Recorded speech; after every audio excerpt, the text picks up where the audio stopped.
जाता है cell steel authority. आज स्पेशली खबरों के दम पर यहां पर आपको एक्शन आते हुए दिख रहा है। डेज हाई से ज्यादा दूर नहीं है।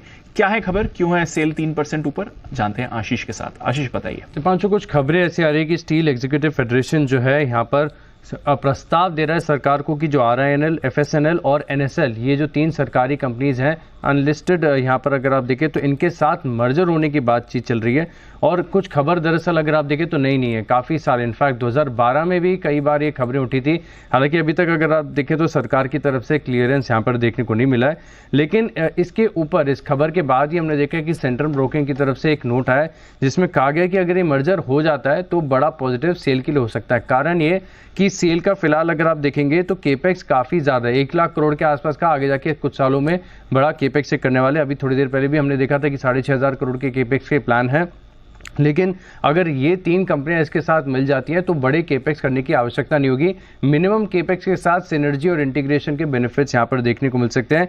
कारण ये कि RINL की 7 मिलियन टन प्रति एनम की क्षमता है जो 60 से लेकर 70 कैपेसिटी यूटिलाइजेशन पर चल रही है। साथ में अगर आप देखें तो जो नागरनार स्टील प्लांट है काफ़ी मॉडर्न है, इसमें 3 मिलियन टन पर एनम की फ्लैट स्टील की क्षमता है। साथ में अगर आप देखें तो सेल के पास एक एडेड एडवांटेज ये भी हो जाता है कि वो इंटीग्रेटेड है, यानी आयरन ओर्स की माइन है इसके पास, तो एक बड़ा बेनिफिट यहाँ पर है। हालांकि मैं फिर से कह रहा हूँ कि जैसे पहले भी हमने देखा था कि खबरें हैं, मांग है, इंडस्ट्री चाहती है ऐसा हो जाए, लेकिन हो कि ना हो ये आगे बताएंगे। लेकिन फिलहाल के लिए इस स्टॉक में एक्शन देखने को मिल रहा है। तो ये आपके लिए सेल जहां पर आपको ये एक्शन बनते हुए दिख सकता है RINL की खबर पर। आइए एक बार शरद जी से भी राय ले लेते हैं। शरद जी, सेल सवाल है, अगर मर्जर होता भी है तो वो डाइल्यूशन भी रिजल्ट करेगा क्योंकि ऑब्वियसली इक्विटी भी एक्सपैंड होगी। थोड़ा बहुत डेट का प्रेशर ऑब्वियसली जो हम एक्सपेक्ट कर रहे हैं कि फॉरवर्ड जाते जाते डेट का प्रेशर, जिस टाइप की कैपेक्स की टारगेट्स हैं सेल की, अगर वो उसके आसपास भी जाना चाहते हैं तो वापस से जो डेट का ओवरहैंग कम हुआ है पिछले 3-4 सालों में, अब वो वापस से बिल्ड होता दिखाई देगा। तो मुझे लगता है ऑपरेशनल एफिशिएंसी ऑब्वियसली एक ड्रैग है सेल पे। और इन वैल्यूएशंस पे लगभग स्टॉक 15-16 टाइम फॉरवर्ड ट्रेड कर रहा है और बहुत ज़्यादा ग्रोथ की हम उम्मीद नहीं कर रहे।